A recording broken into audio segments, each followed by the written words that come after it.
sister's keeper. I am my sister's keeper. I am my sister's keeper. I'm gonna say her name. I am my sister's keeper. I am my sister's keeper. I am my sister's keeper.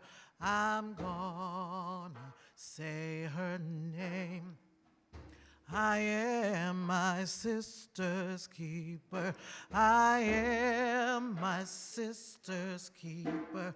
I am my sister's keeper. I'm gonna say her name. I am my sister's keeper. I am my sister's keeper. I am keeper. I'm gonna say her name. I am my sister's keeper. I am my sister's keeper. I am my sister's keeper. I'm gonna say her name.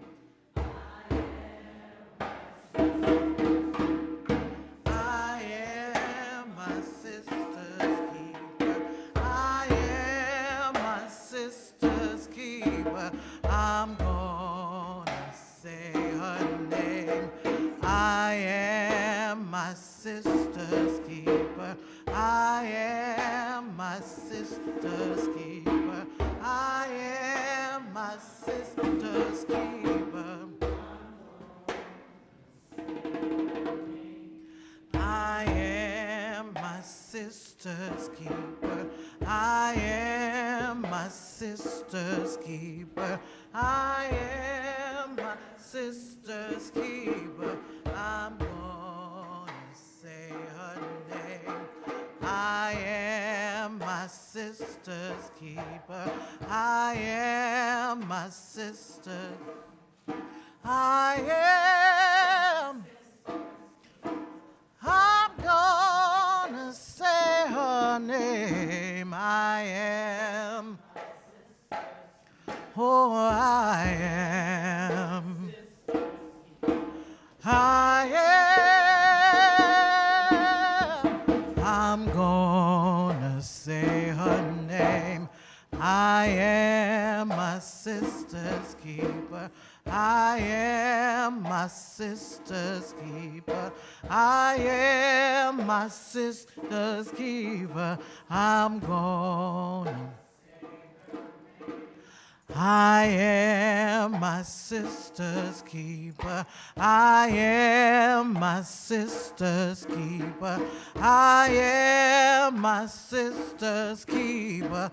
I'm gonna say her name. I'm gonna say her name. I'm gonna say her name.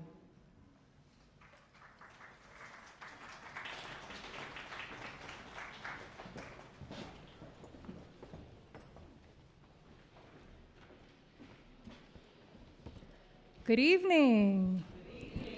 Good evening. Thank you for joining us on the 9th anniversary of our Say Her Name campaign. My name is Gina Loring, and thank you very much, and I am one of the artists in residence at AAPF, alongside my fellow MC, Dina Wright-Joseph, our beautiful dancer, our lovely singer, Abby Dobson, and Afia Walking Tree, who led today's procession with her drums. We are gathered here today in remembrance of the Black women who have lost their lives to police violence. We are here to say their names in the face of the deafening silence that surrounds their deaths. Their killings and the silence that follows form the bedrock of this national crisis.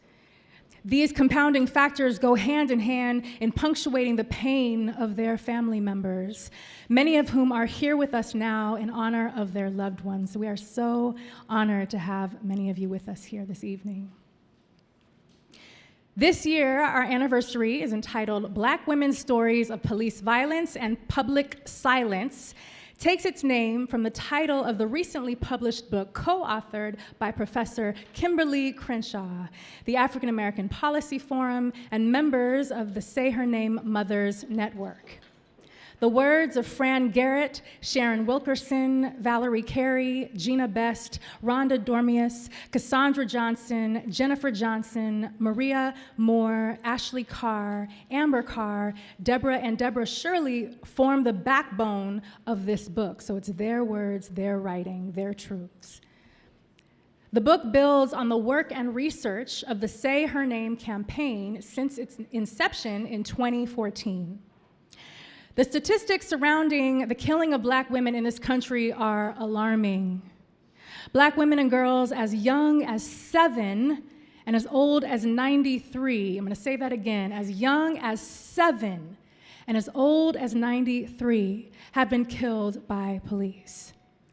Black women are killed at disproportionately high rates than any other group of women in this country. Black women are often unarmed when they are killed, and much like their male counterparts, effectively none of the officers involved in their shootings have been held accountable for taking their lives.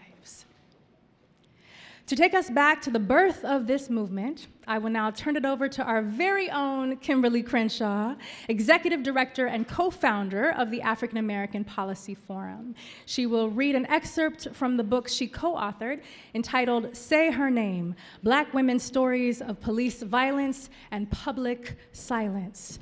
Please join me in welcoming to the stage Professor Kimberly Crenshaw.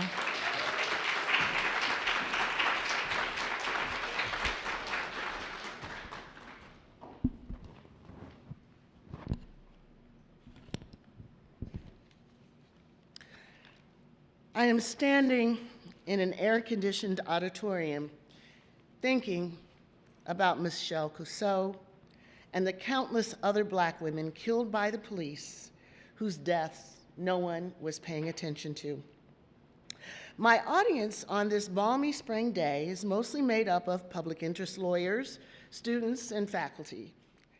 I am remembering the courage that Michelle's mother, Fran Garrett, exhibited after Phoenix police killed Michelle in her own home. Michelle's story, like those of too many others, would have ended when Sergeant Percy Duproux stole her life had she not been born to a tenacious mother who refused to let her daughter's name be forgotten. Fran was determined that her daughter's life and death would not be reduced to obscurity, another statistic that no one counted. Michelle was killed just 5 days after a cop gunned down Michael Brown in Ferguson, Missouri.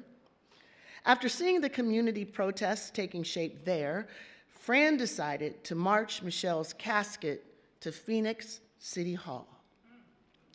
In this brave act of protest, she joined a powerful tradition of Black women resisting and denouncing the state violence that directly threatens them and all too often destroys their families. Fran's march to the Phoenix City Hall was a flare in the night.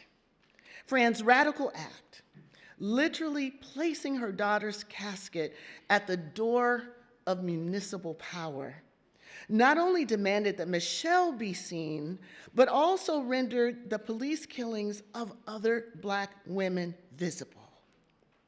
The sorrowful procession of Michelle's coffin to City Hall left a searing image that spoke to the many ways in which Black women's fate has been left in the hands of police, while their stories have been marginalized and sometimes erased. While Michael Brown's killing justifiably sparked a wave of nationwide protests over the lethal police shootings of Black men, the killing of Black women like Michelle had yet to be memorialized in widespread activations and denunciations.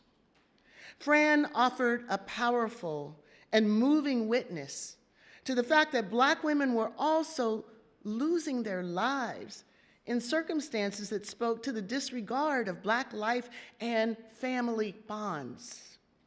There was no sound reason for their stories to be banished to the shadows of our collective consciousness, mere afterthoughts in the litany of savagery that has come to constitute anti-Black state violence. Fran's Act reminded us all of the obvious fact that slain women's mothers don't grieve for them any less. Their children don't cry for them any less.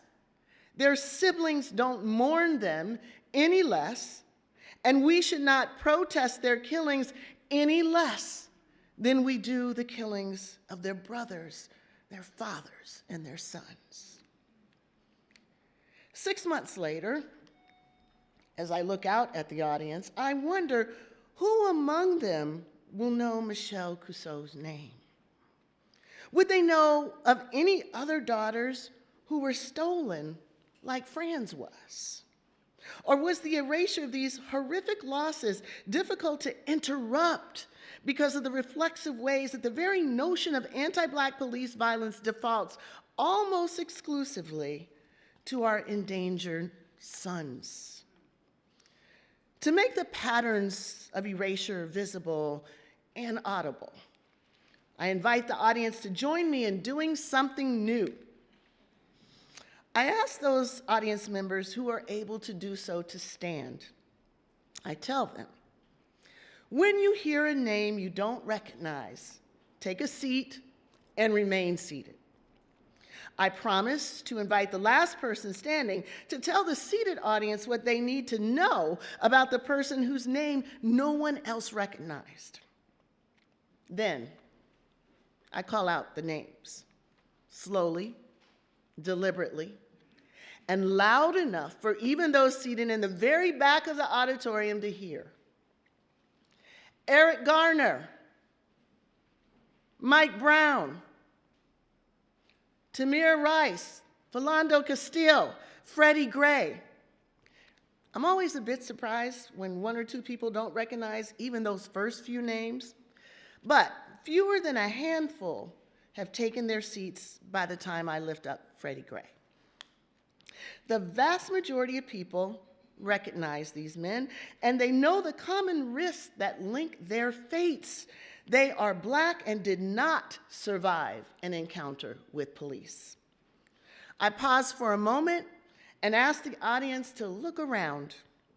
The room is quiet and still. People take in what they have demonstrated, group literacy about the vulnerability of Black people to police violence. At the moment, it seems a completely obvious reading of the social knowledge that is minimally necessary to ground any conceivable collective action. I continue. I say, Michelle Cusseau. And then comes that whoosh of dozens, sometimes hundreds, occasionally thousands of people taking their seats. It is the sound of silence. The sounds of people taking their seats mount as I continue the roll call. Tanisha Anderson, Ayanna Stanley Jones, Kayla Moore, India Kager, Shelley Fry, Corin Gaines. One person is left standing after India Kager, but I continue anyway so people can hear more names. At last, I release the last person from any obligation to speak. I remind everyone that I'm a law professor after all, and I only say the last person standing will tell us something about the name they recognize to ensure everyone's honesty throughout the exercise. There are nervous titters as the last person takes their seat. This moment releases some of the tension in the room, yet the point still hangs over us. The silence about Black women who've been killed by the police has distorted our collective capacity to respond. We cannot address a problem that we cannot name, and we cannot name it if the stories of these women are not heard.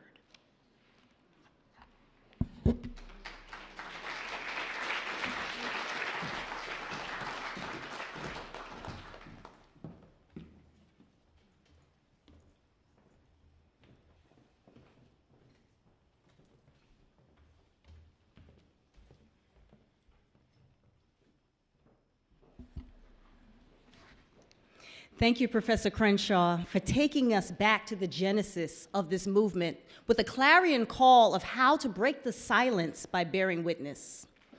As we travel around the country discussing the book at various bookstores and libraries, we push against this silence by engaging in the practice of bringing art to the core of our activism.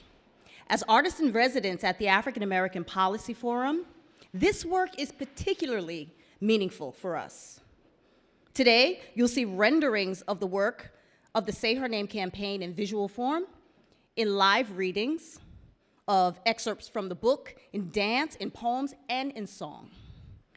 If you are interested in supporting the Say Her Name campaign and would like to find out how you can get involved, please text SHN to 855-579-1270. This will also be repeated throughout the program. We also have an advocacy installation at the back in which ways you can get involved. So our next reading will be of Sharon Wilkinson, mother of Shelley Fry, a 27-year-old mother who was murdered in Houston, Texas. Shelley Fry was shot and killed on December 6, 2012, by Houston police attempting to arrest Fry and her friend who were accused of shoplifting at Walmart. Off-duty sheriff and Houston minister, Lewis Campbell, attempted and failed to stop Fry and her friend from exiting the store, and when they drove away, Campbell fired shots at the car, hitting Fry in the neck twice. Campbell later claimed that he fired shots in self-defense because the driver had attempted to run him over. And neither the police nor the car's driver sought medical attention for Fry. Her body was left in the car for 8 hours. Here to uplift the story of Sharon Wilkinson, please welcome artist and performer Kim Yancey.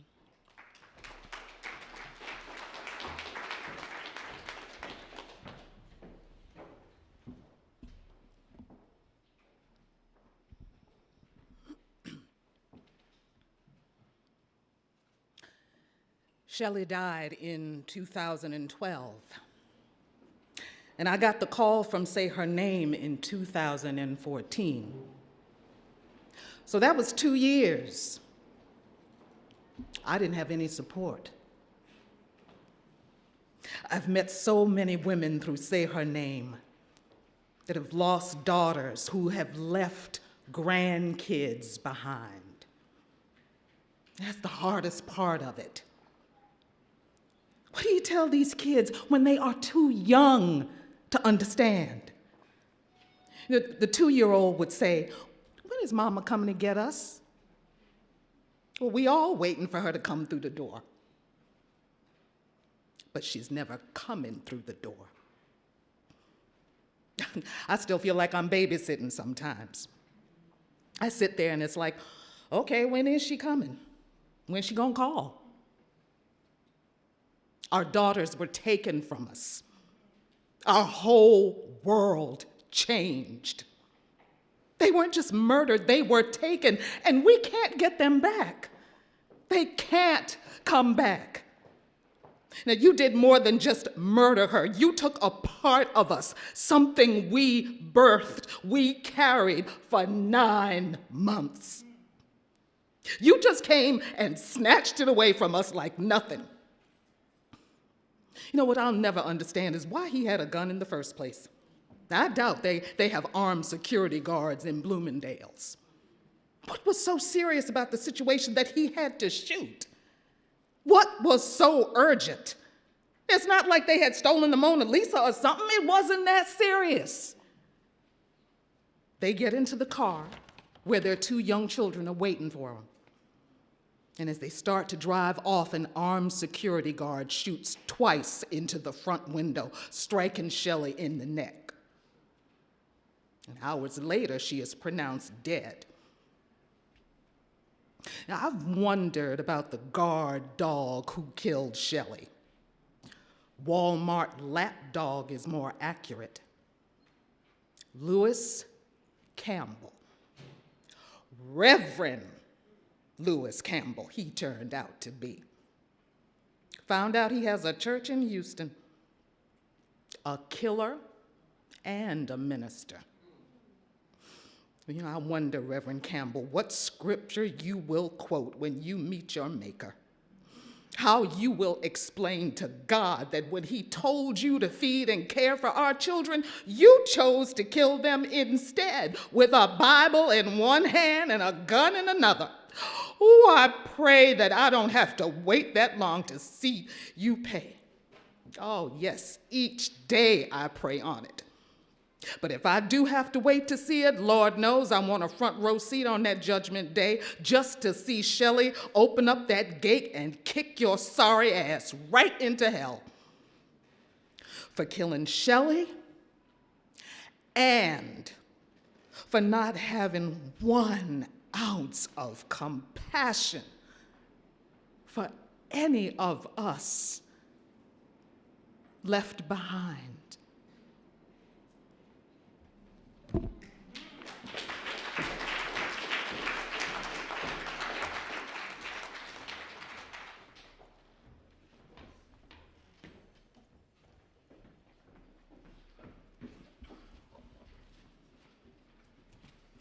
Thank you, Kim Yancey, for that powerful reading of Sharon Wilkerson's words. So one of the ways that we keep the stories of these women alive is by incorporating art into our advocacy. As was mentioned earlier, the Say Her Name campaign uses various forms of art to bring our movement to life. Poetry is one such example of this. So tonight, I'd like to share a poem I wrote entitled "The Revolution Is You." And I invite you to be participatory. So if something moves you, feel free to say amen, hallelujah, ashe, snap, snap. I invite this to be a reciprocal, energetic kind of an experience. So this is "The Revolution Is You." The revolution is a single mother. 3 kids, 2 jobs, 1 prayer. It is Sojourner Truth, Joan of Arc, and Frida Kahlo meeting clandestine by candlelight, Betty Shabazz, Myrlie Evers, Coretta Scott King, up sleepless nights. It is labor. The revolution is a Lakota Sioux woman at Standing Rock nursing her baby. She is speaking to God. A lullaby of resilience, the rhythm of breath on her skin, akin to patchwork prayers, Louisiana blues. We release you from our bodies, trusting the moon to watch over you. It is Trayvon Martin walking home in the rain. A Tatiana Jefferson's final breath. Breonna Taylor, Sandra Bland, Corinne Gaines, India Kager, Shelley Fry, Pamela Turner, Miriam Carey, Michelle Shirley, Mike Brown. It is the sound of 1,000 broken hearts, more than one poem could ever hold.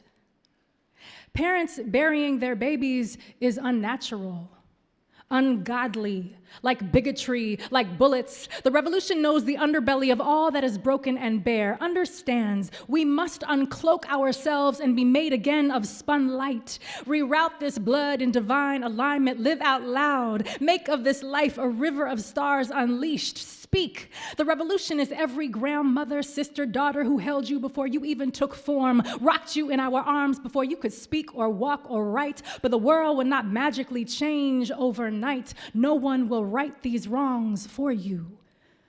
No one can make your feet dance or march or move. This is not a movie. There will be no paparazzi, red carpet, no entourage, no groupies. There is no room for Hollywood idolatry in a conversation about freedom. We must not be distracted by complacency, pop culture trickery. The revolution is not a mainstream consumer-based funded event, not sponsored by Nike or Nokia, not a reality show. It is reality. Where Kardashian is a household name, but Mumia Abu-Jamal is not. Where an afternoon of Botox costs enough to feed a dozen homeless families, where men in power are not held accountable for unspeakable behavior, where women are demonized for telling the truth, where money buys silence, buys loyalty, buys bodies, where all Black folks are a suspect and every cop has impunity, where communities live in a chronic state of loss. This is a world where the prison industrial complex legally enslaves black and brown, where children wake up in war zones, poor people killing poor people. Poor people killing poor people, poor people killing poor people, poor people killing poor people, poor people killing poor people. Look up. Death lullabies rattle the heavens. Be witness. The revolution will not be featured on Sunset Boulevard billboards or a sponsored post on your Instagram feed. The revolution is action. It is each shot fired, each bomb shattering the sky open. It is daring to live anyway. Look the demon in the eye and suck a bunch that MF with a poem. Because the revolution will not wait, not come at your convenience. There is no rewinding, no fast forwarding, no time traveling. There is only now. There is only now, only here, only now, only here, only now. The revolution is here, the revolution is now, the revolution is here, the revolution is now, the revolution is here, the revolution is now, the revolution is you. Thank you.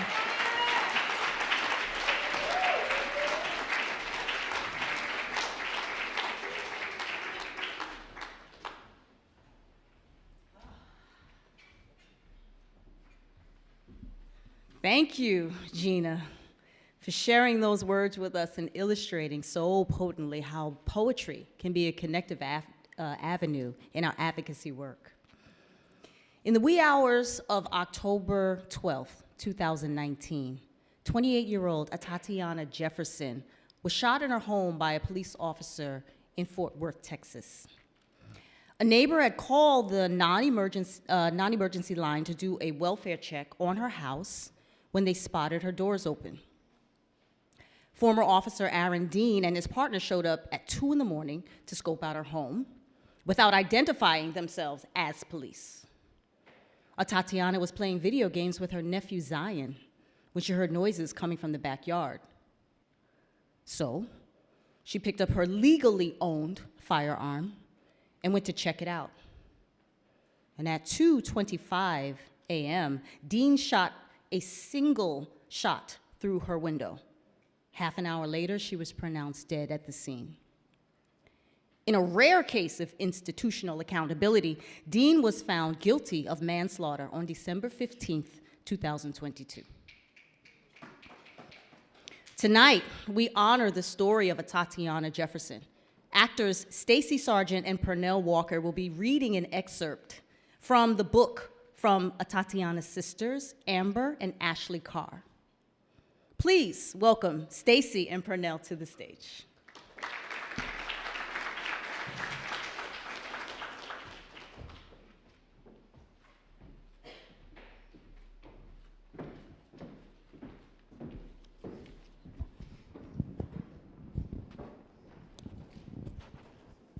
Hi, my name is Ashley Carr. I'm a sister of Atatiana, and I'm a part of the Say Her Name Mothers Network. I'm Amber Carr. I'm Atatiana's sister, and I'm a part of the Say Her Name Mothers Network. On the morning of October 12, 2019, the across the street neighbor called 311, which is a non-emergency number, and said that my mother's house doors were open. He knew that my mom had been sick and wanted to know if somebody would just check on it. Now, I don't know what happened in between, but it was sent out as an open structure. The police did not park on the street, didn't do any lighting on the street in front of the house or anything. What they did do is they parked around the corner and approached the house as in, I'll say, a Call of Duty way. Guns were already out. You go to my mother's house, you see that all the exterior doors are in the front of the house. So if you're in the back of the house, you can't get out. He passed up both doors. The screen doors were closed, but the exterior doors were open. All lights were on in the house, but never rung the doorbell on both doors. Instead, he passed them up and flashed lights through the windows and things of that nature. Gets to the back of my mom's house to the gate. The gate is hard to open, so you have to jiggle at it to open it. But the catch of that is Atatiana's bedroom is literally on the other side of that gate. So that night, Her and Zion was up playing video games, as they always do on a Friday night, to the wee hours, till the sun comes up. That's Tay. She goes to sleep when the sun comes up. And he came in the backyard, and I guess she looked out the window, and in the same breath, it was like everything was literally simultaneously with each other. And he said, "Show me your hands." And in that breath of saying, "Show me your hands," he shot through the window. There was never any time to comply. There was never any time to figure out, who is this in my backyard? Oh, at this moment, we don't know what happened after. We can only speculate. We're currently waiting for trial. So he was charged, but he was charged with murder. I guess that at grand jury he was charged. The district attorney got an indictment. And now we're waiting for trial. And he was arrested, but then he was bailed out by the police union. So he didn't really spend any time there. He spent no time there. Got in and got out. And he got presidential treatment. He got out, and he's been out, and he's still out, and he's trying to continue to be out to this day. Yeah, they're trying to figure out what ways in law, what stall tactics can be done, and they have pulled every card. And they've been granted. Yes. The trial was supposed to be in November 2020. Then it got moved to November of 2021. Then it got moved to January 2022. To then from January got moved to May 2022. In May, it got moved to June 2022. And every time this happens, you're trying to anticipate. Our anxiety is up, trying to figure out, life at that moment is up. People say, how can you live? We're at this moment where we're just stuck. We're literally stuck at this moment. So, what we learned is that laws matter. And we're also learning that local elections extremely matter. So we definitely push voter registration. We definitely push local elections and making sure that the people we know are in the know, when it is and who's running. Because we had to learn that the DA is our attorney. We don't get to pick who gets to fight for a Tatiana. The city has chosen that person, and so this fight is crazy. We had to fight for our own sister's funeral. It was so much drama. People forging documents and lying to the courts about who they were, and because we didn't know that the courts granted those things, and we had to go and mediate with people about a funeral. They weren't even part of her life. Now, I'm being honest, that was hard, and my mama was not there. The whole time, she couldn't go to the funeral. She could not go. That was hard. That was the hard part for me. I begged those administrators at the hospital, please, can I just have her for one day? If something happens to her, I won't sue or anything. But my mom needed to be there and couldn't because she was so weak. And I have to be strong through all this. I gotta be her legs, I gotta be her arms, I gotta be her voice through all this. As Amber says, it was an adrenaline rush. People say, you're strong, but I wasn't there. The flesh was here, but being honest, that wasn't me. It's like the Energizer Bunny running. It just keeps going and going and going and going and going. So when it comes to justice, we held Black Voters Matter. We did a children's protest. We taught the children how to protest. And it was the best protest I've ever seen. We can't do protesting because what we've learned is that everything we do will be used against us in a court of law. So you ask us, what have we done for justice? And everything that we have done was brought up in court. Everything we've done, because we have a gag order on our case. So we can't really talk about it, but we don't know anything. We only know what everybody else knows. So our goal was we wanted to uplift a Tatiana. Memorialize her.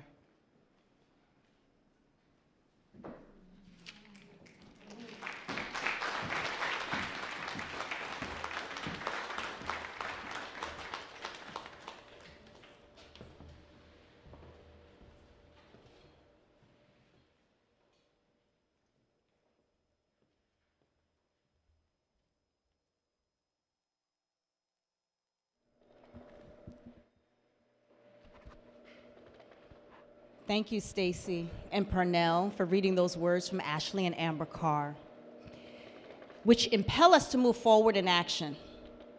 Ashley Carr will be joining us later on our panel on advocacy.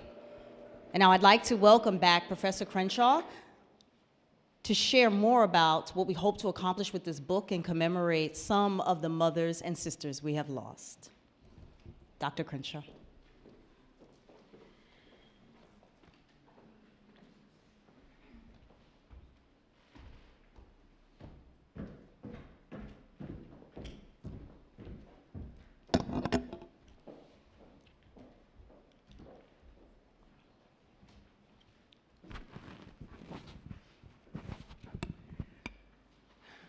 The act of bearing witness is at the heart of Say Her Name. It's at the heart of the book. It's a central part of our effort to trace state violence against Black women back to its odious roots in enslavement, when the bonds that Black mothers had with their families were inhumanely and grotesquely disregarded and denied. Yet, in the face of all of this, we are also lifted by these survivors' fearless advocacy for their sister or daughter in the aftermath of their death. In the stories they tell, to see their lives of those who have been taken from us through a very special window that only the closest people to you can open, lifts us and brings their spirit to us. A mother remembers her daughter's love of singing. A sister excitedly recalls going to a concert with her new concert buddy, a precious moment she shared with her sister that is etched forever in her mind. This book has been written from many hearts and aspires to touch many more. The heart, we know, is more than a metaphor for love and loss. It is quite literally the organ that keeps us alive. Sadly, broken hearts exact a physical toll on members of Say Her Name Mothers Network, some who we have lost due to stress-related illnesses. This year, we tragically lost Amber Carr, sister of Tatiana Jefferson. She was a dedicated member of the Say Her Name Mothers Network. Weeks before her death, Amber testified to the world about how much her family lost when her sister was killed by a Fort Worth police officer in 2019 in the presence of Amber's 7-year-old son, Zion. We will also always remember and honor the lives of Vicki Coles-Macadori and Cassandra Johnson, both early members of our Say Her Name Mothers Network, who also worked tirelessly to raise awareness about police violence against Black women. Vicki's niece, India Beatty, who she raised like a daughter, was killed by police in 2016. Cassandra Johnson's daughter, Tanisha Anderson, was killed by police in the family's front yard in 2014.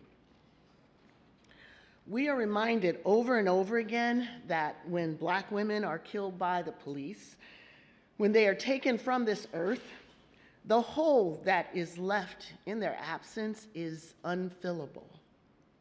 For families like Amber's, Vicki's, and Cassandras. Their grief endures, and too often it becomes deadly. It was a privilege to know these women during their lives, and it is now an honor to commit the rest of our lives to saying their names.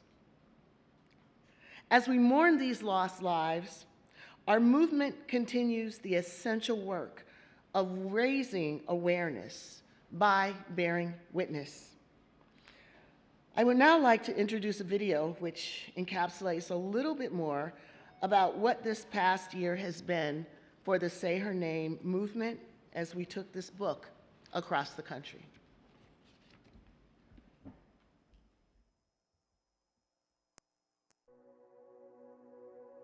The silence about Black women who've been killed by the police has distorted our collective capacity to respond.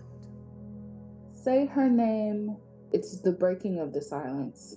It's really something beautiful that's coming out of a tragic situation. So many times you don't hear the stories of the women that it's happening to. I don't want her to be forgotten. So when I hear Say Her Name, to me, I start thinking of my sister. I start thinking of India. I start thinking of Shelley. Change can't come about until people are aware. When they refuse to say their names, how is change going to come about? This book is an exercise in bearing witness and being willing to sit with the cascade of emotions that come with bearing witness. In the excerpts from the mothers of Say Her Name in the book, we are angered by the contemptuous ways in which their loved ones' lives were stolen. We are shocked by the callous ways that a mother or a sister was informed or not informed. When I turned on the news, I saw what looked to be my sister's car. I saw what looked to be my niece being held by an officer. And there was a footer that read, "Suspect killed." We are heartbroken to hear about the lifelong scars of the young children who witnessed the deaths of their mothers at the hands of police. Romans 5 now.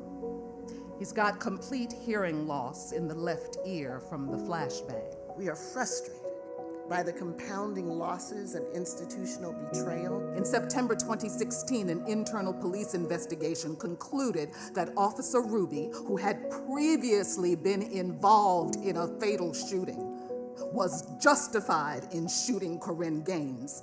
He was subsequently promoted. Yet in the face of all of this, we are also uplifted by survivors' fearless advocacy for their sisters or their daughters in the aftermath of their deaths. We lost Miriam October 3rd, 2013, 10 years ago. In 2015, we received a phone call from a Dr. Kimberly Crenshaw.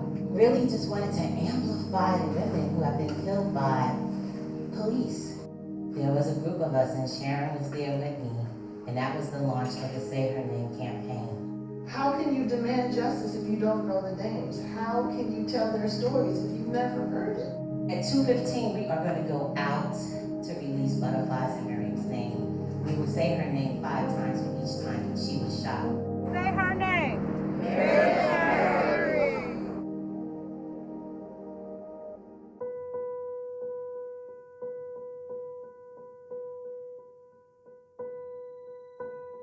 Can we say a Tatiana Project? A Tatiana Project. Our goal was we wanted to uplift a Tatiana, to do what Tay was doing the night she was murdered, exposing youth to STEAM. Help us keep a Tatiana's name, her legacy alive.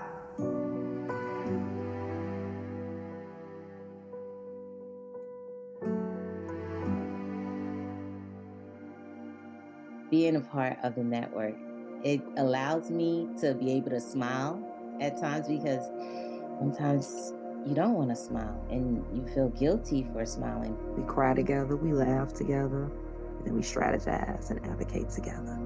It's amazing to just be in a space where I don't have to explain how I feel because you know how I feel.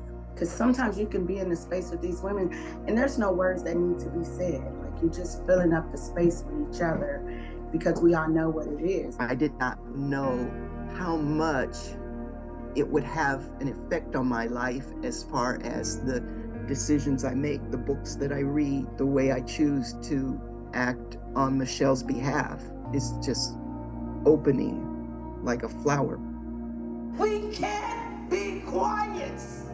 We have a voice, and we need to come together as sisters and unite, and we fight. Fight.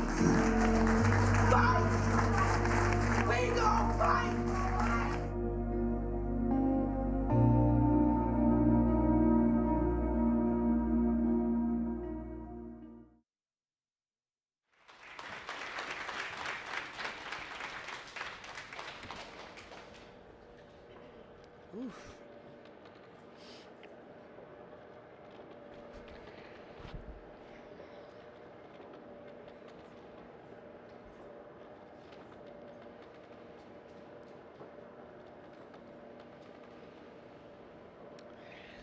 As you saw in the video, we have been taking our movement around the country and uplifting the intersectional stories of Black women killed by the police and the families they leave behind. It's not lost on us as we gather here tonight. All around the country, we are seeing the consequences of the erasure of these stories, the erasure of our history. Whether this is Governor DeSantis's attack against African American studies or new social studies standards where children will be taught that there were benefits to enslavement. We are also living in a time of unprecedented number of book bans, particularly those that feature characters of color or that speak about race and racism. These attacks against Black studies, against our history and literature, are branches of the same tree, a tree whose roots are deeply rotten. Our hope is that with the publishing of Say Her Name, Black Women's Stories of Police Violence and Public Silence, is to make the issue of police killings of Black women a national conversation, as the Say Her Name campaign and the Mothers Network have fought to do over the last 9 years. Publishing the book at a time of rising censorship and renewed attacks on Black stories, on Black knowledge, only motivates us more. I'm going to pass the mic now to Kirsten West Savali, journalist, writer, and cultural critic, who serves as the VP of Content at I1 Digital. For this conversation, we have Rhonda Dormius, the mother of Corinne Gaines, and Ashley Carr, the sister of Tatiana Jefferson, and AAPF artist in residence, Abby Dobson.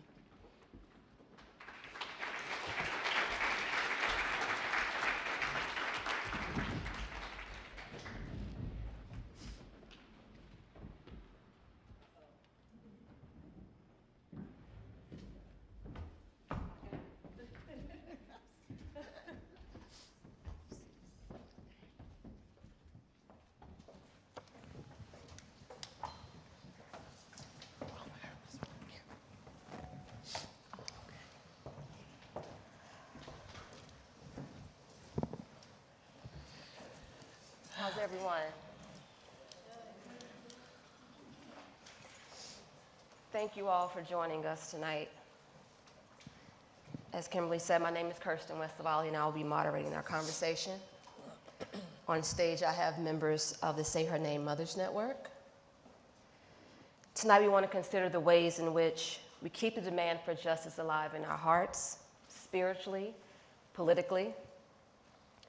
One of the ways that the Say Her Name campaign does so is by sharing who these women were and who they remain in the lives of their loved ones as they share some of their deepest and most personal memories.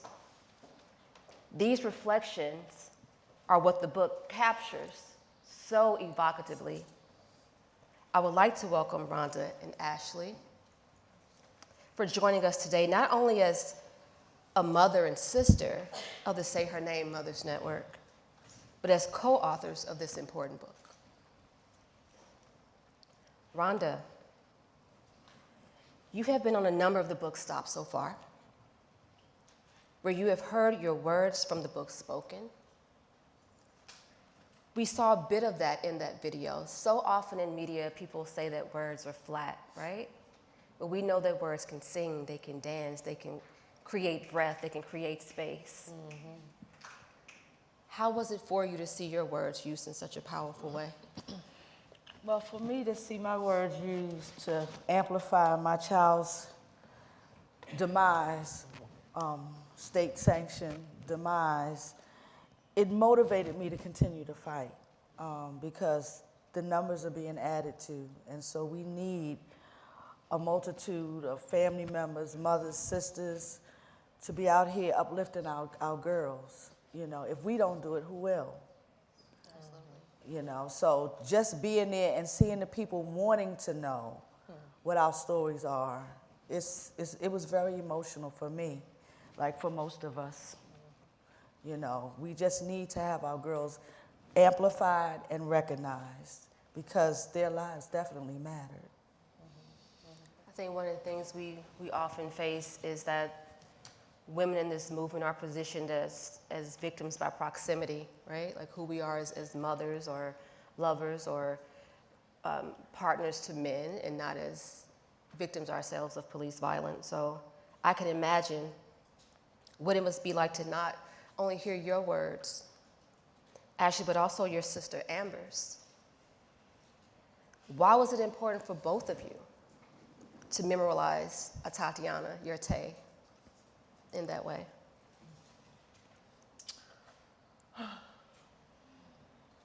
Take your time. My sister, I am the oldest. So to not have neither one of my sisters here at this moment, it's a surreal place to be here. My sister Amber, she was so amazing. And realizing through this whole fight, she was fighting for her own life in the same breath. But that didn't stop her. She was at protests.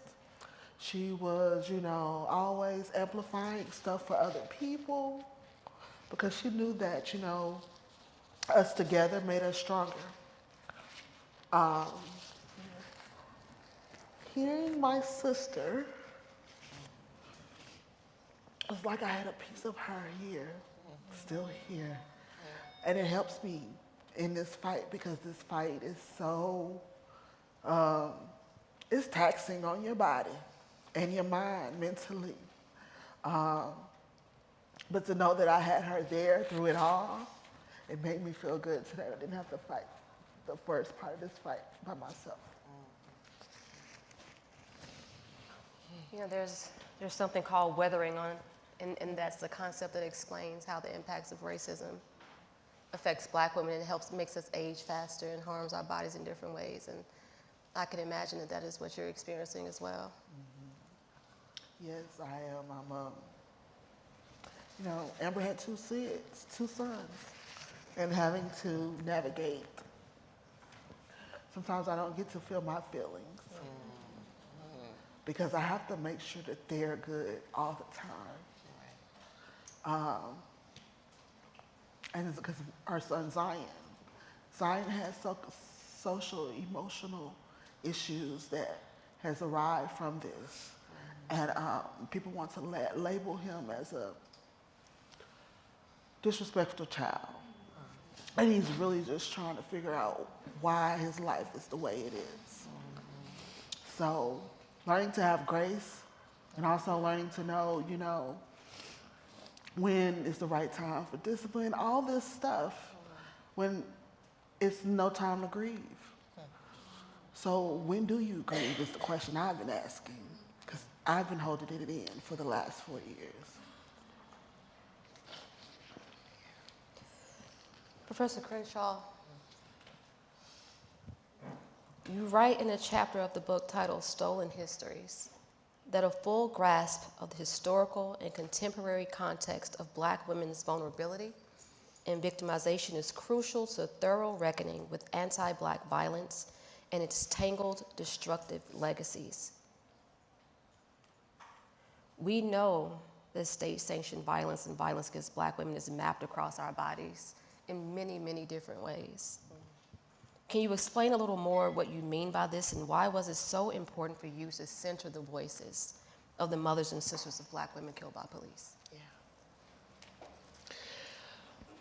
Well, I think this is what we're seeing, hearing, feeling, witnessing, experiencing right now. Anti-Black violence has been imagined in a particular way. It's been imagined somewhat exclusively as moments of mob terror. It's been imagined as efforts to contain and discipline Black masculinity. And it has been that since we arrived here. But there are other things that it's been since we arrived here as well. It's been the abuse of Black women. It's been the disregard of our motherhood. It's been the commercialization of our bonds with our children. It's been the creation of stereotypes that made that okay. Yes, we can rip children away from their mothers because they don't really care about them anyway. They don't really know what love is. They're not really attached to their families. And it's been experienced in the way that these injuries over the course of generations just lay there. They just are there. We are told to suck it up. We are told to just roll with it. We are told not to scream, not to cry, not to be angry, definitely not to be angry. And all of that stuff either kills us directly or kills us indirectly. That's kind of the choice. It's one or the other. So when we look at the ways that Black women lose their lives through violence, we have to broaden that violence, not only to the bullet that kills us or the beating that kills us, but the trauma that kills us. And the fact that that trauma does not have the same effect on our community to step in and address and deal with that trauma. It's like, oh, y'all can handle that. Yeah. I can't tell you how many times I've seen my sisters show up for other people, but not show up for themselves. Where do we learn that? Where do we get the idea that when we lose our lives or when we don't have time to grieve, that's okay? I think we learn it because these stories have not been told historically. I think we learn it because the way enslavement and violence and segregation gets told doesn't tell the things where there's shame and guilt. And there's a lot of shame and guilt around the things that have happened to us, right? Our shame and guilt and the shame and guilt of our husbands, fathers, sons. We have got to transcend that guilt. We've got to not own that because we shouldn't feel guilty for what was done to us. What we need to be is responsible to each other for seeing that pain, stepping in and being willing to bear witness to it, saying we won't be satisfied as long as these stories aren't told, and we definitely won't be satisfied as long as justice isn't done. So the beginning of that is recuperating what our experience has been across history, saying it, telling it, being clear that it is not our story of shame, it is the system's story of what it has done to us and continues to do to us. That's why the book had to be written. Absolutely. I often say that if you've heard of Nat Turner but not Mary Turner, you're doing it wrong. You're doing it wrong. And one of the ways that we disrupt that is when people say their name, it's not that we're forgetting about our fathers, our sons, our brothers. This was started because we needed to have the focus on Black women as well. Abby, you stated in the book that sonic narratives move and propel us to soar beyond limiting forms of life, in that you created the Say Her Name song to be a sonic expression of the unique positionality and precarity of Black women and girls. Can you walk us through what you mean by this and what your creative process was? Sure. I think what's unique about what Black women and girls experience is that we often carry the burden. And I wanted to create sound that would help us come through this horrifying experience that, as has been said, if it didn't happen to you, you can't really understand the depth of it. We can only sort of guess. I think sound is particularly important because it's unique. You know, it's how, if you look at a dementia, person suffering from dementia, they can remember how to play the piano or to sing a song, and they can't remember anything else. There's something really specific about sound, able to get through and to connect and to hold you and to keep you as you deal with what you need to deal with. And so sound is a way to deal with trauma. It's a way to heal, and healing justice is a part of what we've been doing with Say Her Name in the years that it's been in existence. And it's critical. It's critical for us to sound it out, to cry, to wail. So many of us stifle what we need to actually express, and sound helps us do that. It's like, what do you do when you have no words? Exactly. Sometimes things you can't put it into words, but you can make a sound. Yeah, absolutely. Yes. Ashley, in the excerpt we just heard from the book, you state, laws matter. And we're also learning that local elections extremely matter. Can you elaborate a little bit about what you meant when you said that in the ways in which you have been transformed to be an advocate in this movement for justice? Oh, now, yes. I do want to say we recognize that justice is a Tatiana still being here. Yes. Is your sister still being here? But how do you move through this process? The process is everybody always asks you, like, how you doing? And I'll just tell you, I'm pushing through. Right. Because that's how I'm handling the situation. You have to deal with, you got pushed into a world that I just voted. I just, went to the ballots, voted for people, and went on about my life. But I didn't understand how all of those positions that you go to the ballot and push really were involved in everything that we do, from the judges, from the DA, from the city councilmen and things of that nature, because I didn't even understand, they have to, they are a part of any type of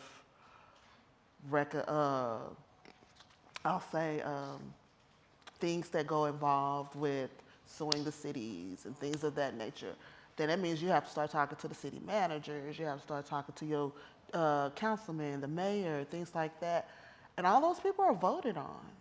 And if they don't feel the same way you feel, it becomes a push. And so what they'll do is they'll just start using the things that people label as negative things, but kind of like what you said, I'm not letting that define me. We're not gonna, those are things that happen to us. So they'll use those things to stall and keep us waiting, keep us in turmoil of, in the middle of it. And I realized that, so that's one thing I'm pushing. I am pushing for us to be in those positions.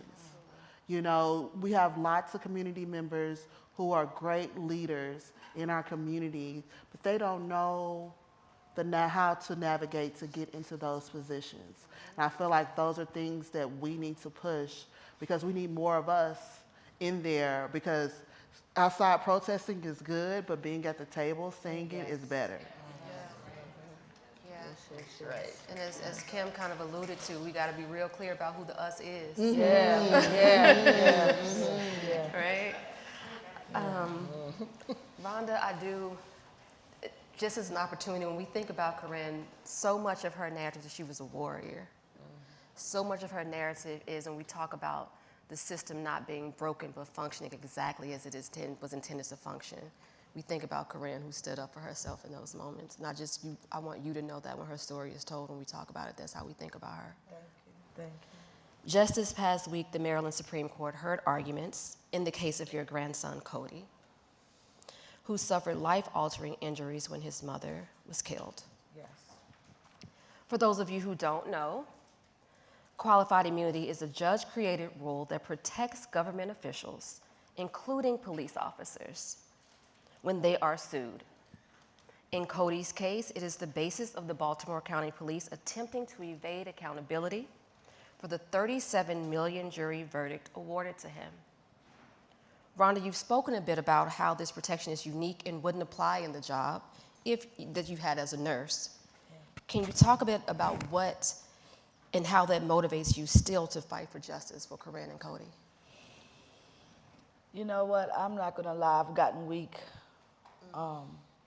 because continuously having to deal with the system and make them hold them to accountability it's draining, and just to know that my grandson had to relive in front of the Supreme Court, he had to relive him being shot with a bullet that passed through his mother first.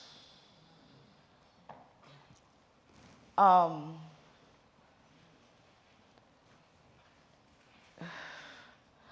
beginning to not even know what accountability looks like anymore. You're going to say that my grandson was collateral damage, basically. The qualified immunity they're holding over his head is saying, oh, I did this to save you, young man, but you just happened to get hit. When the officer said that he could not see his mother and he didn't know the proximity of my grandson to her, he stated he intended to hit her in her head, which apparently he felt would have avoided hitting Cody. Little did he know the very bullet that hit her in her back went through her and hit my grandson in the face. My grandson is lucky to be alive, but he is messed up. Ashley knows. She's dealing with a nephew who has been beyond traumatized. And then he had to witness this officer, after shooting his mother, come in and stand over her and shoot her 3 more times, send her mass. That's why we need Say Her Name, to be able to control the narrative, to give us the ability to get our stories out. Because if we hadn't told the things that happened behind the scene, civil lawsuits are good in its own way because it brings out the truth. The truth that if qualified immunity wasn't in place, could allow families to move forward in criminal cases. That's the big issue.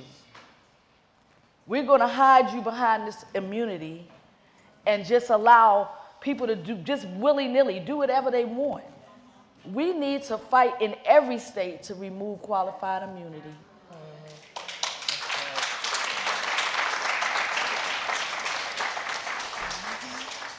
Oh, what a mighty people we are. I need my sisters, though. Let me just say this. This is the first time that, we've almost all of us, it's 2 missing, but, this is going to be powerful because we need this energy. We know when we go back home, it's not the same. People don't know what we deal with. They just don't. About the Negro meek and mild, be gentle the day we change our minds, right?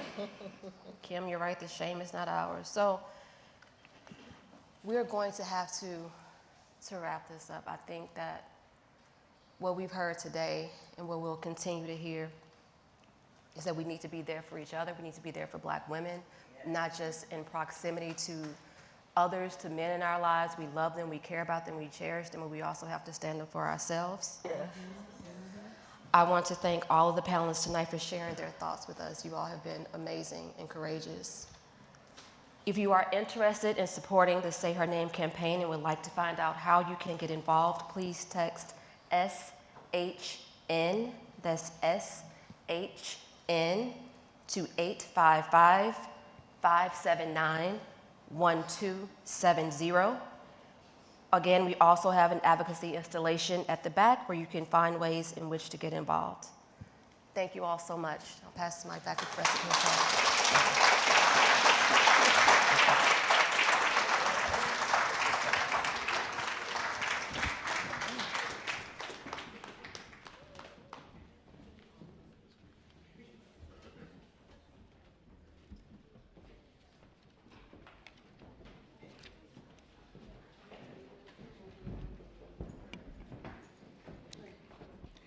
Since 2015, AAPF and our partners have gathered to support mothers, sisters, aunts, grandmothers, and families of Black women who've been killed by police. When we do so, we perform rituals of remembrance for those we've lost.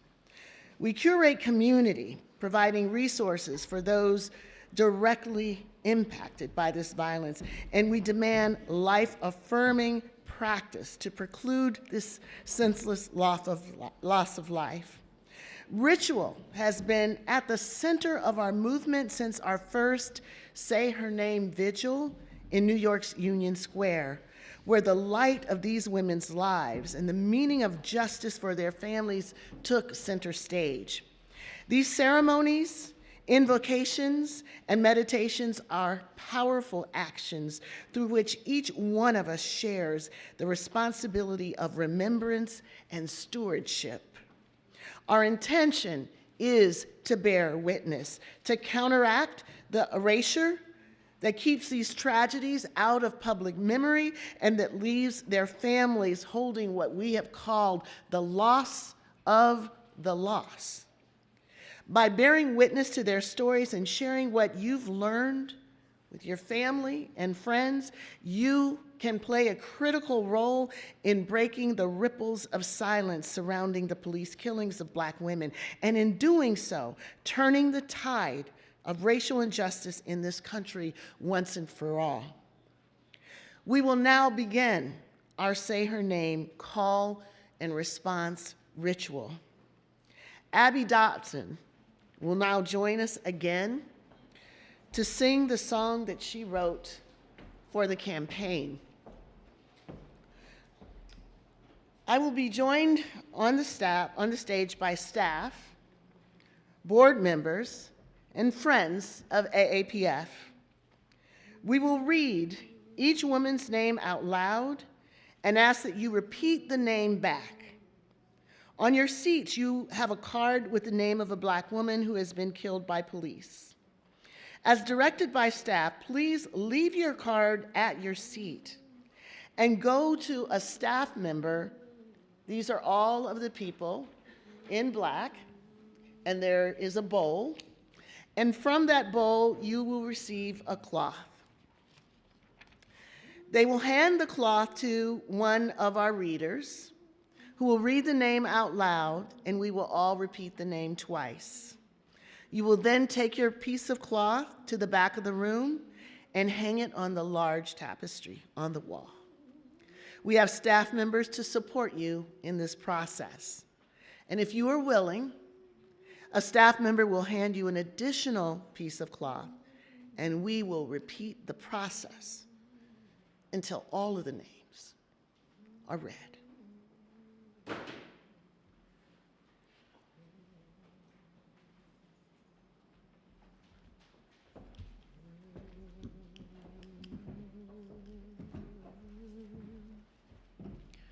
Say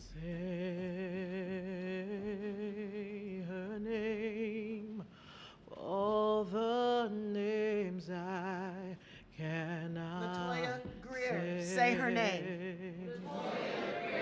Say her name. Say her name. Amanda Anderson, say her name. Say her name. Debbie Jones, say her name. Say her name. April Webster, say her name. Say her name. Duana Johnson, say her name. Say her name. Natasha McKenna, say her name. Say her name. Jamila Barnett, say her name. Say her name. Sherry Singleton, say her name. Say her name. Kim Groves, say her name. Say her name. Carolyn Anderson, Carolyn Adams, say her name. Say her name. Robin White, say her name. Say her name. Andrea Hall, say her name. Say her name. Kendra James, say her name. Say her name. Pearlie Golden, say her name. Say her name. Brittany Cottrell, say her name. Say her name. Elena Mondragon, say her name. Say her name. Kendra Williams, say her name. Say her name. Linda Joyce Friday, say her name. Say her name. Kiwi Herring, say her name. Say her name. Erica Collins, say her name. Say her name. Nika Holbert, say her name. Say her name. Iwara Askew, say her name. Say her name. Catherine Hissaw, say her name. Say her name. Aretha Lilly, say her name. Say her name. Rakia Budari, say her name. Say her name. Alexia Christian, say her name. Say her name.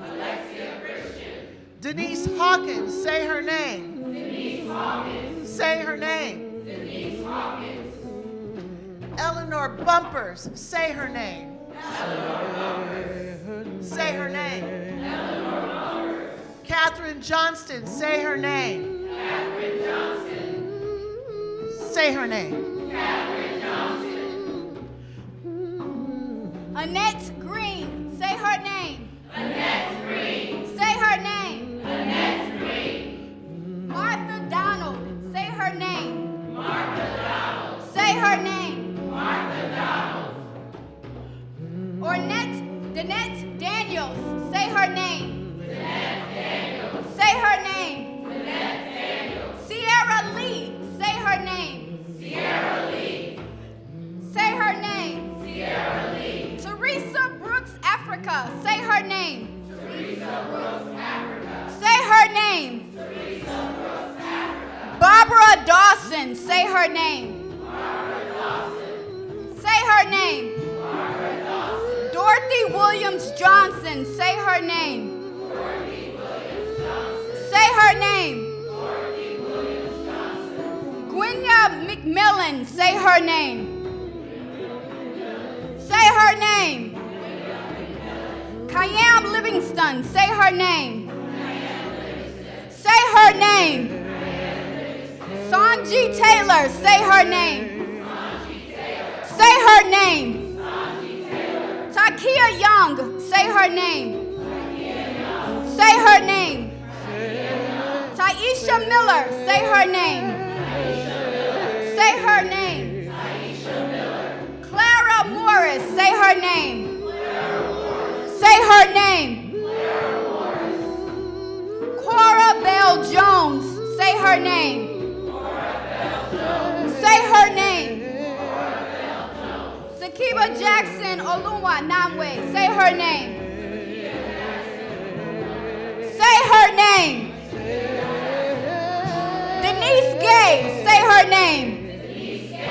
Say her name. Margaret Mitchell. Say her name.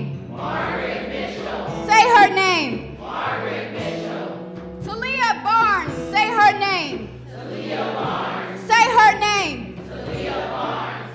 Chantel Davis. Say her name. Say her name. Katora Wilson. Say her name. Say her name. Dorisha Armstrong. Say her name. Say her name. Yvonne McNeil. Say her name. Say her name. Katawaba Howard. Say her name. Say her name. Namali Henry. Say her name. Say her name. Daranisha Clay. Say her name. Say her name. Jessica Denise Brown. Say her name. Say her name. Shatika Fuller. Say her name. Say her name. Shakai Ali Saeed. Say her name. Say her name. Barbara Stewart. Say her name. Say her name. Kendra Chapman. Say her name. Say her name. Marcella Bird. Say her name. Say her name. Angel Viola DiCarlo. Say her name. Say her name. Adrian Arrington. Say her name. Say her name. Maya Hall. Say her name. Say her name. Elaine Coleman. Say her name. Say her name. Armetta Foster. Say her name. Armetta Foster. Say her name. Anita Gay. Say her name. Say her name. India Beatty. Say her name. Say her name. Aurora Sayre. Say her name. Say her name. Quintrice McAllister. Say her name. Say her name. Rakina Jones. Say her name. Say her name. Letha Coretta Adams. Say her name. Say her name. Yvette Williams. Say her name. Say her name. Kim Doreen Chase. Say her name. Say her name. Camille Weens. Say her name. Camille. Gabriela Navarez. Say her name. Say her name. Matia Groom. Say her name. Say her name. Ariel Levy. Say her name. Say her name. Laline Polanco. Say her name. Say her name. Tanisha Anderson. Say her name. Say her name. Tessa Hardman. Say her name. say her name. Mocha Horton, say her name. Say her name. Simone Marshall, say her name. Say her name. Anja Dixon, say her name. Say her name. Helen Jones, say her name. Say her name. Asia Fitzgerald, say her name. Say her name. Tamika Lachey Simpson, say her name.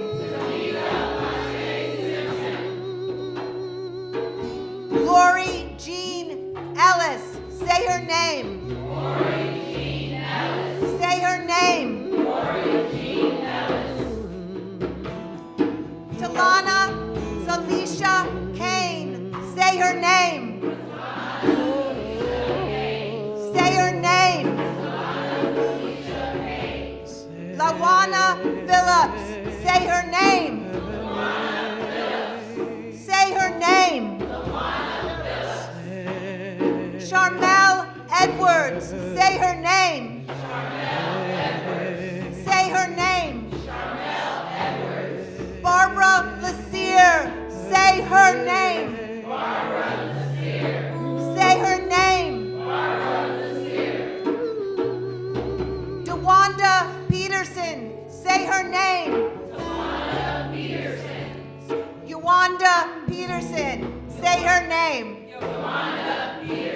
Say her name. Priscilla Slater, say her name. Say her name.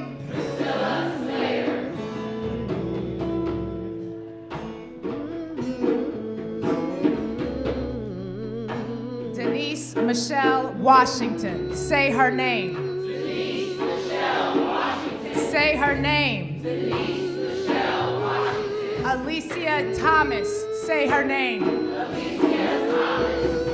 Say her name. Alicia Thomas. Anna Brown, say her name. Anna Brown. Say her name. Anna Brown. Linda Sue Davis, say her name. Linda Sue Davis. Say her name. Linda Sue Davis. Madeline Miller, say her name. Madeline Miller. Say her name. Madeline Miller. Jada Elizabeth Johnson, say her name. Jada Elizabeth Johnson. Say her name. Jada Elizabeth Johnson. Erica Graham, say her name.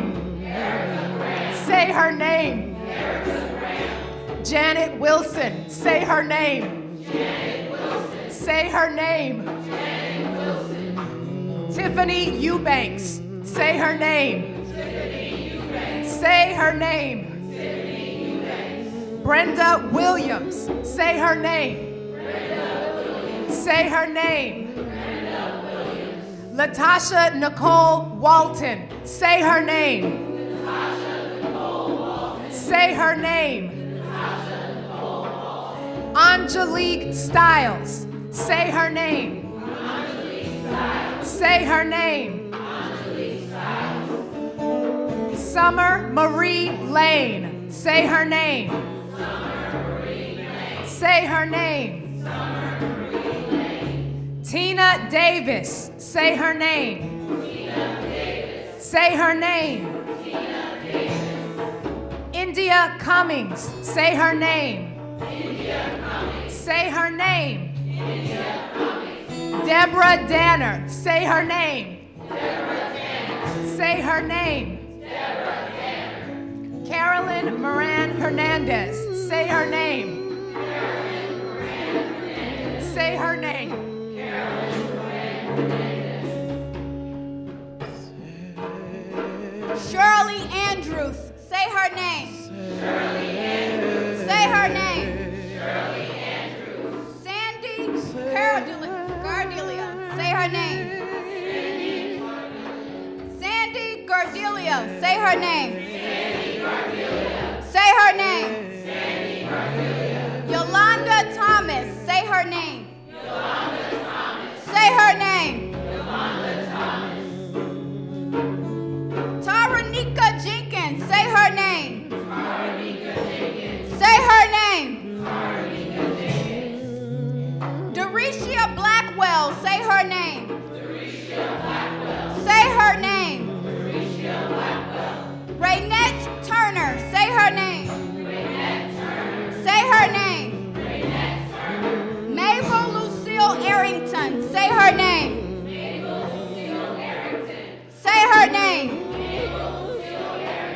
Sharon Rebecca McDowell, say her name.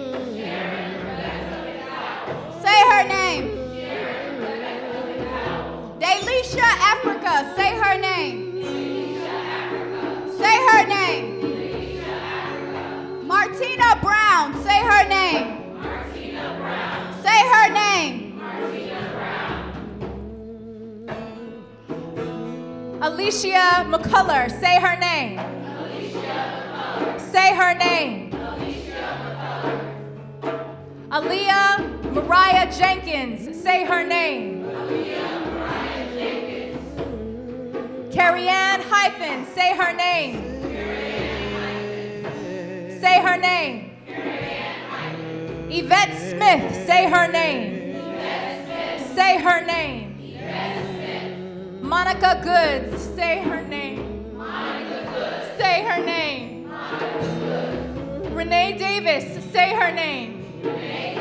Say her name. Kayla Moore, say her name. Say her name. Nina Adams, say her name. Say her name. Erica Hainsworth, say her name. Say her name. Courtney Hahn, say her name. Say her name. Markeisha McMillan, say her name. Say her name. Brianna Sykes, say her name. Say her name. Tarika Wilson, say her name. Say her name. Belinda Samisha McKinster, say her name. Corinda, say her name. Samisha McKinster, say her name. Ayana Stanley Jones, say her name. Say her name. Rebel Jones, say her name. Say her name. Keisha Aaron, say her name. Say her name. Fantability, say her name. Say her name. Cynthia Fields, say her name. Say her name. Stephanie Wilson, say her name. Say her name. Tamika Jordan, say her name. Say her name. Nikita Williams, say her name. Say her name. Netta Africa, say her name. Say her name. Gwendolyn Killings, say her name. Say her name. Charlena Lyles, say her name. Say her name. Brenda Williams, say her name. Say her name. Crystal Ragland, say her name. Say her name. Emily Marie Dallafield, say her name. Say her name. Dagarisa Elaine Crawford, say her name. Say her name. Kaizia Miller, say her name. Say her name. Jamila Yasmin Rashad, say her name. Say her name. Yulia May Love, say her name. Say her name. Carolyn Jean Daniels, say her name. Say her name. LaShonda Anderson, say her name.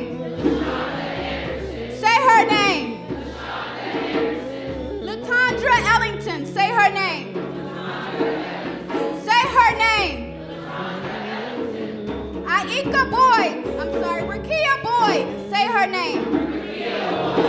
Say her name. Rakia Boyd, say her name. Say her name. Rhonda Harris Ward, Africa, say her name. Say her name. Keisha Michael, say her name. Say her name. Latoya James, say her name. Say her name. Thomasina Brown, say her name. Say her name. Adrena Kitt, say her name. Say her name. Sharice Francis, say her name. Say her name.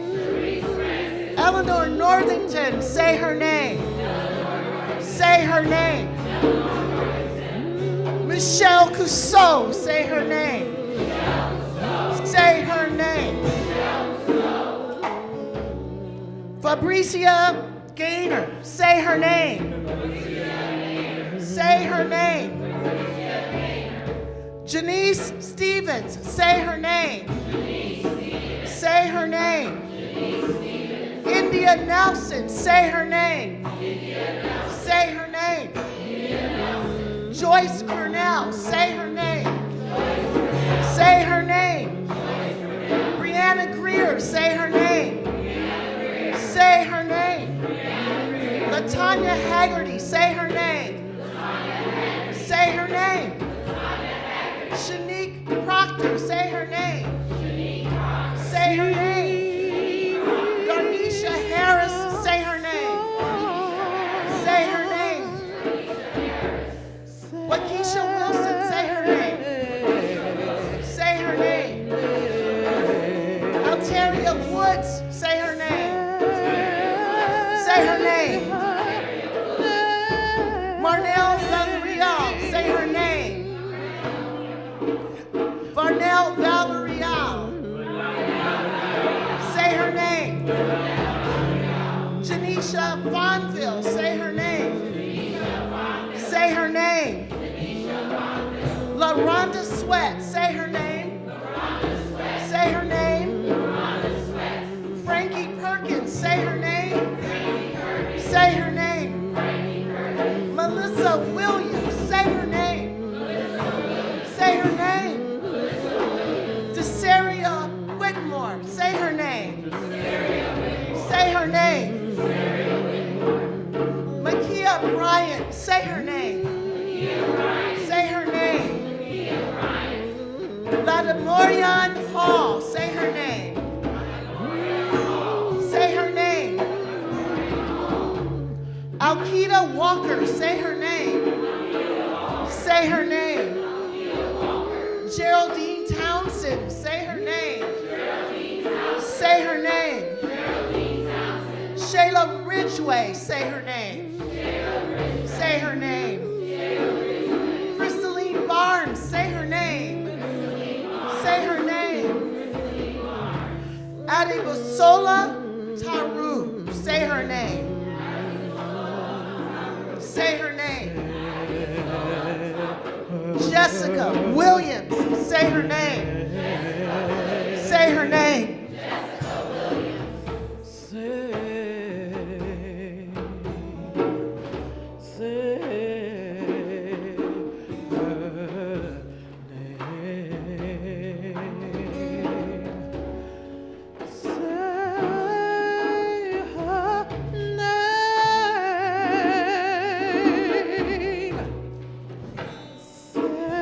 Sandra Bland, say her name.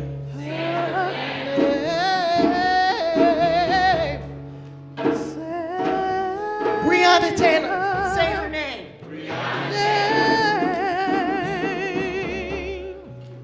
Michelle Shirley, say her name.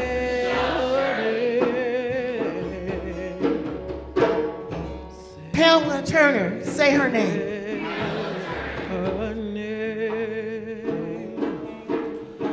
Corinne Gaines, say her name.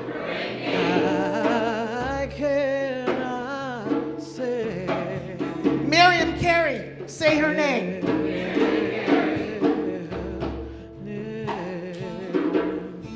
India Kager, say her name.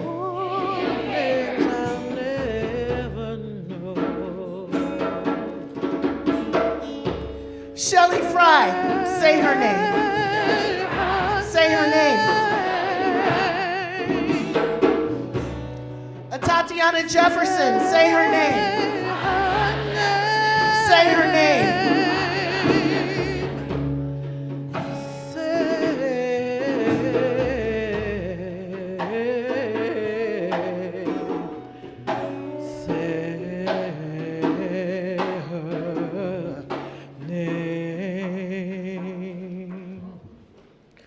Until black women are free, none of us will be.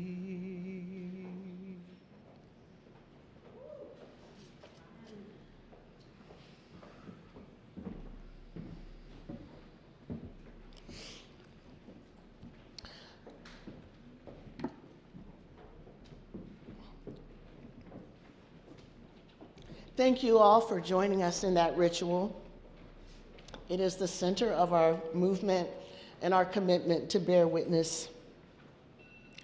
As we move from our expression of sorrow to our determination to seek justice, I would like to ask Abby to bring us a song that captures our aspirations for a livable future. And after that song, we will invite Shermina Nelson and Sharon Wilkerson to give us our charge and our benediction. And after that, we invite you to stay with us, to lift the vibration and fellowship with each other.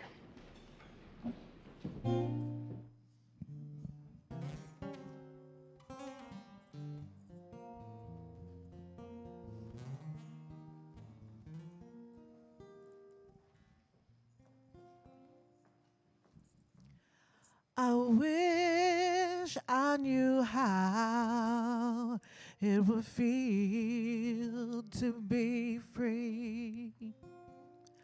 I wish I could break all the chains holding me.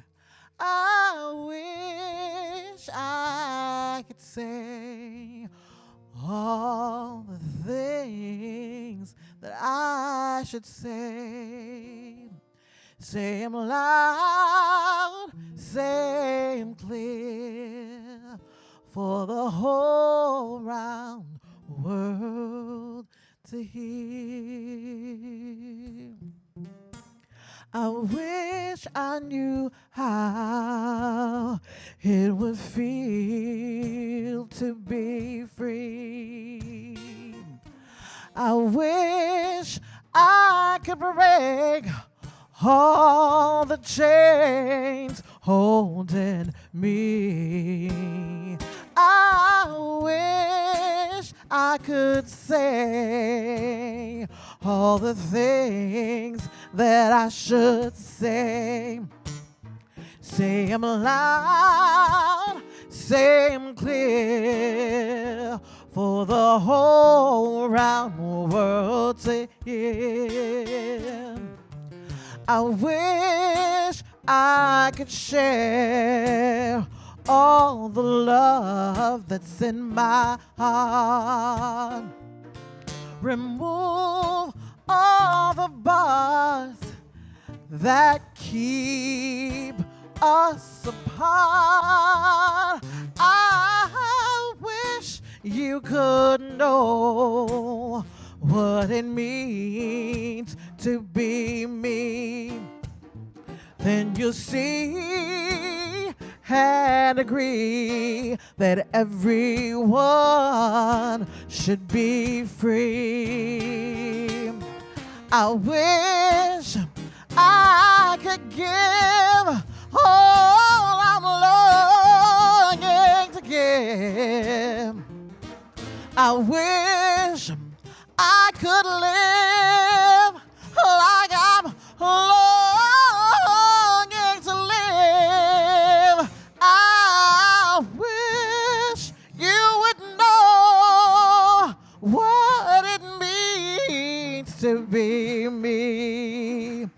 then you see and agree that everyone should be free. I wish I could be like a bird in the sky. How sweet it would be if I could fly outside through the sun and look down at the sea.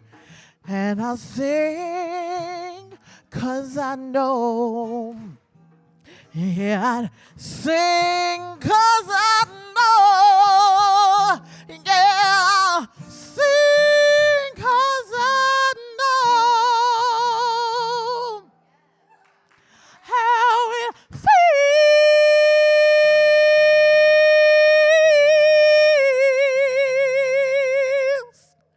to be free.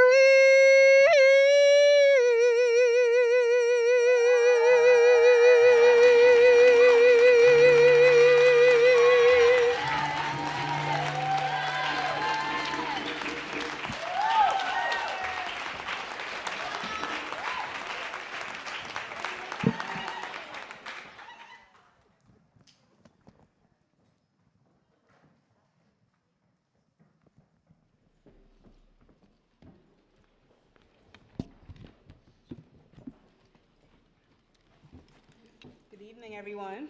Good evening. My name is Sharmina Nelson. I'm the Chief of Staff and Director of Community Engagement at the African American Policy Forum. And I'm joined by Sharon Wilkerson, affectionately called by me, Mother Sharon, mother of Shelley Fry. We want to thank Abby and Wes for that beautiful musical rendering. And thank you all for your part in the Say Her Name call and response ritual. The heaviness of the ritual is not lost on us. It is our desire that you channel the emotions you're feeling right now into action. We want this not to be something for spectators. We are honored that you're in this space, but I am holding you and charging you all to do something with that energy. So as it's been said multiple times tonight, you can text SHN to 855-579-1270 to join the Say Her Name campaign. This evening is also an opportunity for immediate action. So right over here, we have our Say Her Name advocacy installation. It has our 5x5 of activities you can do to get involved with the campaign. So following the program, we're asking you to head over there and learn more about how you can get involved, ways to educate yourself, and ways to pull other people into the community. I want to thank the Mothers Network members. Thank you for trusting us. Thank you for trusting me. I love you all truly. And we will continue to fight to make sure your daughters, your sister, your mother, and all your loved ones are remembered. Good evening, everyone. I'm not a speaker. Yes, you are. You're speaking tonight. I was pulled into this tonight. It's an honor to be here. First of all, we have to do something about the numbers. There's too many women are being murdered. It was too many names was called. We have to put a stop to this madness. We cannot sit and allow this to keep happening to our daughters, our mothers, our sisters. We can't continue to let this happen. We have to put a stop. We have to come together. We can't just keep sitting back. We got to come together as one. And if we don't put a stop to it, nobody else will. There was one young lady, she was calling the names and she was weeping right here. I felt you. I felt your pain. It was hard.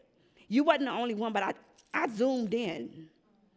It hurt. I felt Ashley I haven't grieved. It's 11 years, but I haven't had a chance to grieve because I have her girls. So I haven't had that chance to grieve. When the young lady told my story, that was my chance to grieve. You did it for me. 11 years. Sound like it just happened. I thank you. I didn't have that chance. I didn't have that chance because I had to be strong for those two little girls. Nobody understood the pain. I'm hurting inside, but nobody understood the pain because I had to be strong.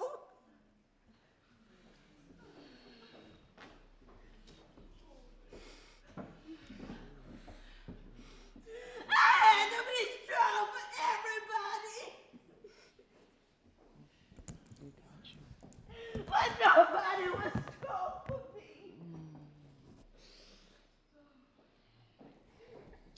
It hurts so bad. I felt like it just happened. Mothers, please. Mothers. Y'all mothers, touch me.